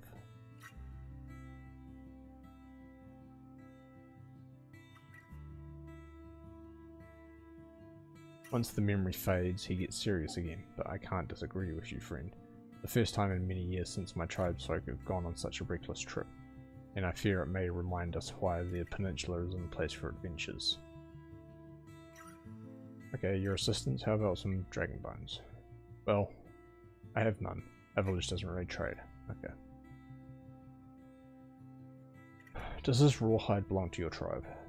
He gives it only a glance and throws it away. I think so. After you describe where you found it, he reaches towards the wolf's head but doesn't touch it. Me and the other hunters go to this place in the spring, where there's fewer beasts around. Sit on blankets. He points at the hide. Eat before the hunt. Maybe you'll find a trail there. Okay. Do the Pelt of the North hunters impede you? Nah, they only get closer when they chase after wounded prey, so our woods stay mostly the same. Could have another village twice our side. He glances towards the gate. Halfway from here to Pelton there'd still be more than enough game for every belly, as long as they would forage and set up farms. You ask him if he's ever considered joining professional hunters, but he takes off the wolf's head and gives it to you so you can take a better look. It's weirdly warm from the sun. That's the only wolf any of us felled in the last 5 years, you see. Not that we're cowards, he suddenly raises his voice. Our trade isn't like the big game hunters. I place fish traps, put glue to catch birds, shoot rocks at rats and rabbits. When in a group, we may seek roe deer or aurochs. He takes the hat back and looks at it with nostalgia. Those in the inn seek trophies, not at meat, so they hunt for big beasts, ones that, you know, fight back. Our ways are different, but I like that bunch. At least they smile, unlike others in the peninsula. Hunters will always find a common tongue. Once you see enough blood and guts, you have to laugh or go crazy. What do you know about the heart running through the heart of the forest? Of the road running through the heart of the forest? I know to avoid it. Blood there, seeing that you're waiting for a longer tale. He adjusts his heavy cloak, spending a good minute on making sure that you understand it's a dangerous place. You'd do better riding around it. The Northern Road is the safest, he concludes. After you insist that any sort of guidance may be of use, he scratches the wolf's head. I've heard from a friend that gnolls were moving there. Those very small beast folk, you know. He moves an open hand close to his hips, portraying the height. They'll threaten you until you give them some meat, and that's all they eat. No fruits, no. I don't know. Bones. But it's the fright apes that scare me the most. It's an entire family of them. Trust me, if you ever hear the terrible scream of a human somewhere in the tree crowns, run as fast as you can. Don't seek it, and certainly don't fight it. Just ride as fast as you can. Plan to help the foragers with catching a big runner any tips on how to approach it. So that's their scheme. He looks in the tavern's direction, pausing for a moment, then straightens up. Ah, so you're seeking advice from a more experienced hunter. He pats his club proudly. Well, there's the usual stuff. Don't fight hungry, have a decent jacket. Be sure to have something to block the bird's charge. Oh, and maybe, he points at the sky and stretches out his arms as if holding a long stick. A spear. The longer you keep a runner at distance, the better. Have you ever fought such a bird? Not yet, but I ran away from a few, and not everyone can say that. He lets out a burst of jaunty laughter. They are way too common at the edges of our woods, if you ask me. Ever since I met the first one, I jog. Maybe not every day, but almost. Alright, have good hunting. You can seek shelter here.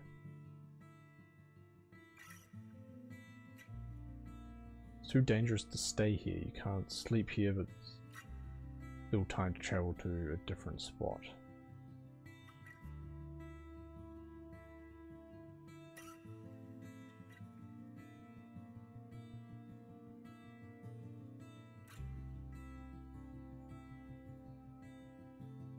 Locals don't have any room for me to rent. Okay. So that's creeks, and we'll go back to Boggy Lake.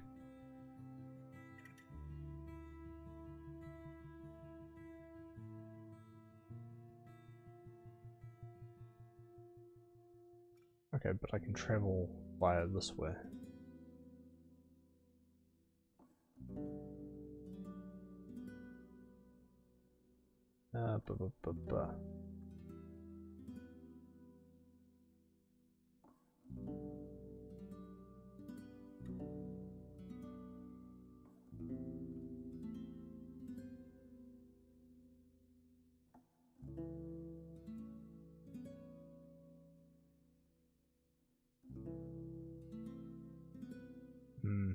Okay. How do I sleep here?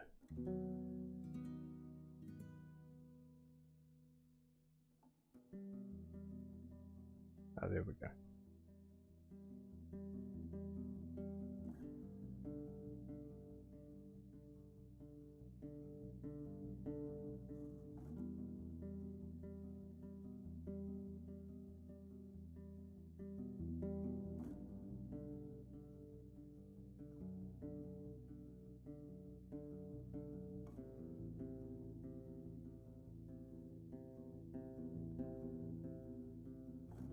You know what? 1 for 4 meals. So if I sleep now, go down 2 hunger.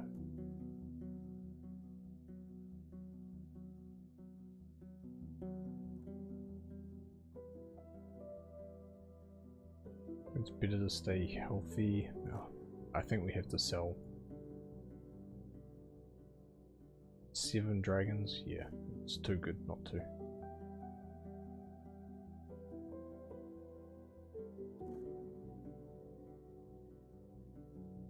Alright, sleep, and we'll rent a room.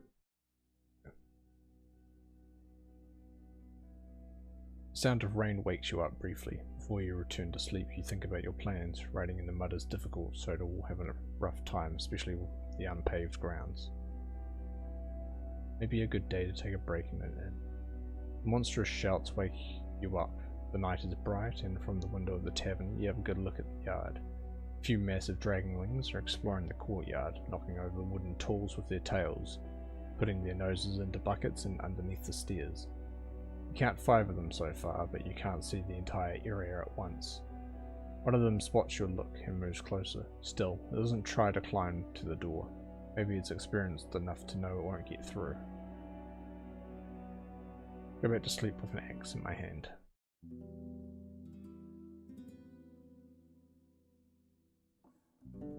Listening to the grunts of annoyed Sodal makes you feel uneasy, but at least the furs covering the floor are helping you relax. You don't even notice when it's already morning, and while the smell coming from the lower floor is not inviting, it's at least not a you has to take care of. I would like to eat. There we go.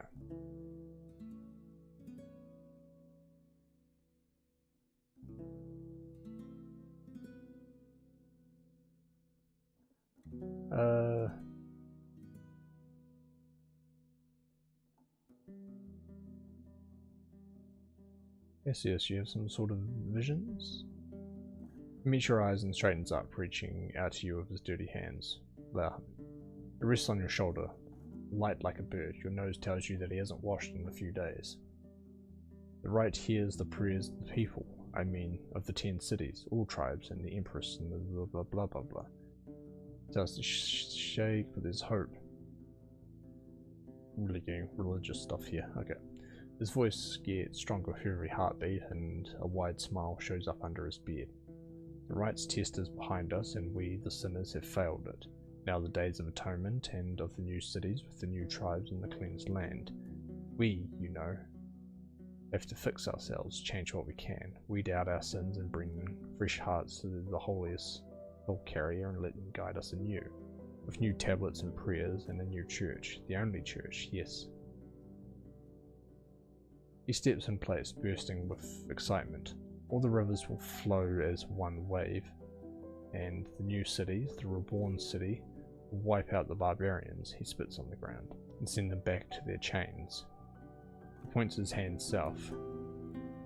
We will come through the ashes, reborn into a greater power than any fortress, than 1,000 dragons and all the ships and armies. He steps back, lowering his head. No, not enthusiastically. So be it. Lie. He turns away from you and approaches the wall. Take this word and carry it with you. Carry it in your heart and on your lips. Be part of the wave that swallows the faithless. Civi presses a clenched fist to his lips, stopping himself from laughing, while Ilan looks at the prophet with concern. Don't encourage him, friend. It's not right. These 3 didn't show up. Why would they? They don't waste our time. We don't bother with theirs. Ilan's eyes are a bit warmer. Efren already asked us. They ate here on the stairs and left days ago. They didn't want to get in each other's way, so they planned to spread. That's all I know. Seeing your look, he spreads his arms in an awkward shrug. They were laughing, eating, all confident and strong. I didn't know they would disappear. You consider his words when the shorter man to snap his fingers. Wait, I heard one thing. Something about, yeah, that they won't go north because of the dark magic in the tunnel. Then it's smart of them, concludes Ian with a humble smile. Better than nothing, eh? I'm sure they're fine. Ooh, where do we go from here then? Northern Road? Maybe. Okay, there's nowhere else out there by creeks. Okay, if we go to the Northern Road here and have a look around.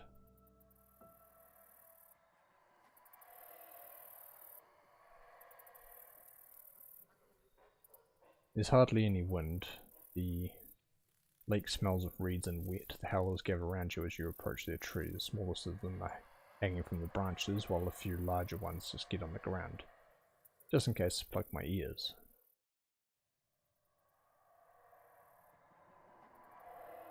Try to scare the howlers away. You're yards away from the closest tree. The howlers are climbing, swinging, browsing the leaves, and seeking bugs in the meadow. Only a few of them pay attention to you.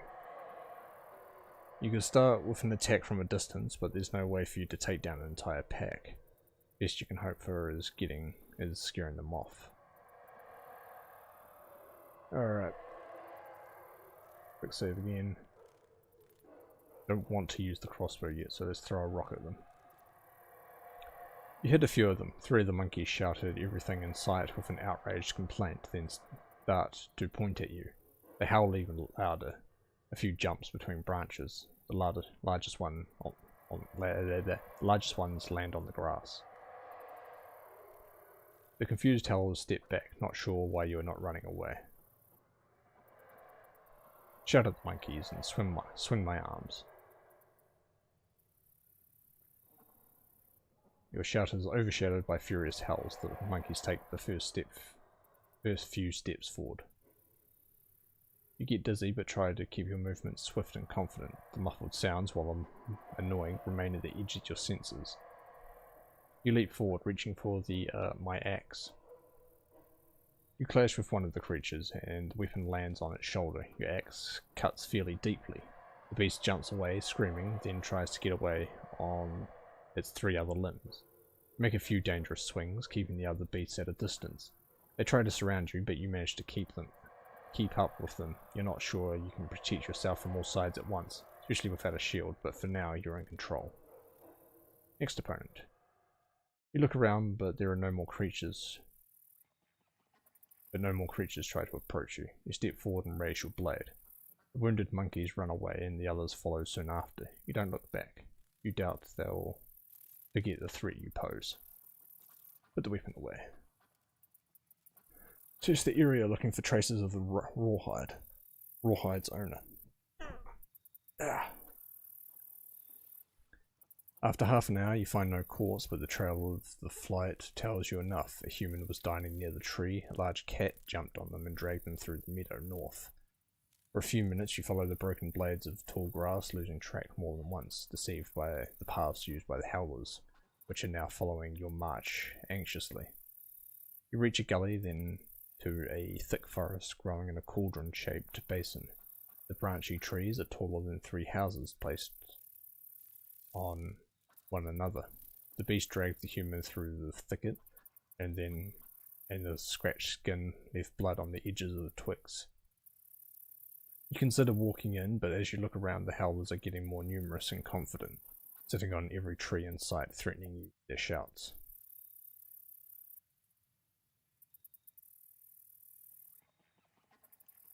Path is too overgrown for Sodal. To enter the woods, I'll need to leave it at Foggy's. For now, I step back. Leave Sodal at Foggy's and enter the lair of the howlers.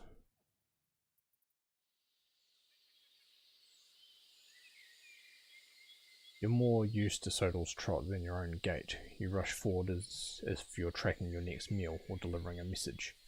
After a few minutes, the light dances on the calm surface of the lake.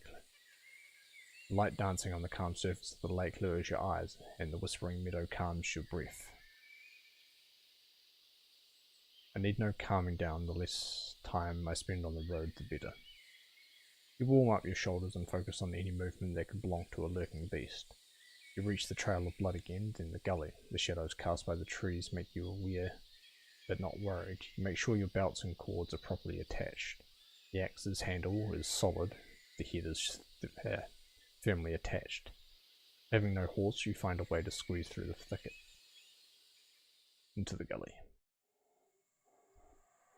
Not much light gets through the tree crowns. The cauldron-shaped basin is filled with howls of monkeys and chirping of insects. As soon as you enter the lair, hundreds of throats burst up with threats and worries. Some of the monkeys run away, others gather in groups, following your movements like a loyal squad. Their gurgling is distracting, but as you look through the darkness, there are countless more black and golden furs, letting out ghastly cries. This distant army is hardly aware of your arrival. Most of them eat, sleep, or groom their companions. You follow the trail of blood, but it only leads farther downhill. Your head starts to spin from the overwhelming noise. Better not linger. I follow the trail, putting trust in the earplugs. The sound gets gentler on your ears, but no matter how much you try, your thoughts keep returning to the vibrations in your head and stomach, and the blunt pain that grows slowly. Your plugged ears may keep you safer, but not for long. The first large monkey touches the ground, but after you raise your axe and show your teeth, it climbs back up again. Though you right away notice a similar movement on the other side, nothing attacks you just yet. It's obvious that you, or any human, could never single-handedly put an end to such a grand pack of creatures, but if you broke through their strike, maybe the rest would be too afraid to push on, especially if they remember what happened last time.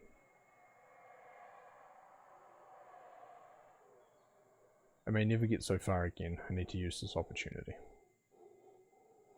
The monkeys observe you with respect, pelting their lips and growling, but keeping their distance for quite a few breaths. Soon, the first monster falls from a high branch, breaking through the foliage of the shrubs, then leaps at you with a shout. You reach for anything that could be of assistance. Axe. Time to put my training into practice. With a few dancing steps, you shorten the distance between you and the nearest beast. Confused, it tries to catch you, but you effortlessly elude it. Then put all your strength into turning around, and your wide swing lands on the creature's back. It falls to the ground, but you're already far behind it. A few of the monkeys climb back up the trees, and as you go further, the pressure weakens. The forest gets darker, but the trail of blood is easy to follow, which may not be a good sign.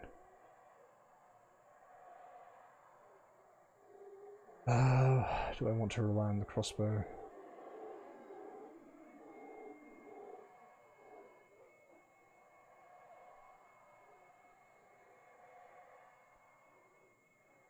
Quick save here. I move forward using only my axe. Ooh. And I die. You push forward, struggling to find a path between the remaining groups of monkeys. You duck, leap, sprint, and at one point manage to reach the final group. You swing your blade left and right, hoping to squeeze through the wall of black and golden furs. A strong arm clasped around your waist, you hit the ground trampled by feet. The blunt pain in your legs is followed by something tearing it off. Rooter's soul has left its shell. Quick load. Crossbow. There's a lot of creatures to choose from, and since they're unfamiliar with your weapon, hitting one of them right in the skull is as easy as pulling the trigger. Without so much as a gasp, the creature plunges to the ground. You don't have time to reload, but the monkeys don't know it yet. For some time you walk undisturbed. The trail of blood gets weaker, and you estimate that the middle of the valley is already behind you. Okay, now we have to rely on the axe, and we die. Okay, we can't get out of that.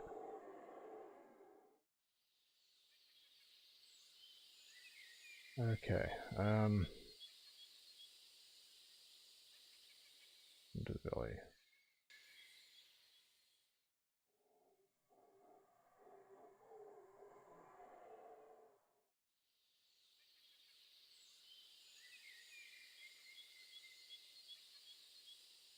Doesn't take a sage to figure out what happened there. That's all we have. Okay. Travel and back to creeks.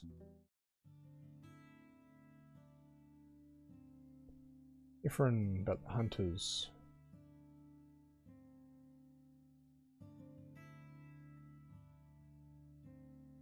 Okay, no.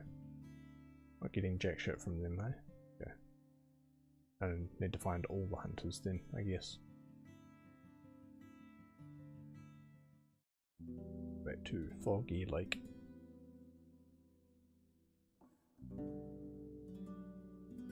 And I think that's a good point to save, because my throat is slowly dying. Whew. As always, thank you for watching. Tomorrow we are starting Grandia, since we finished Ico.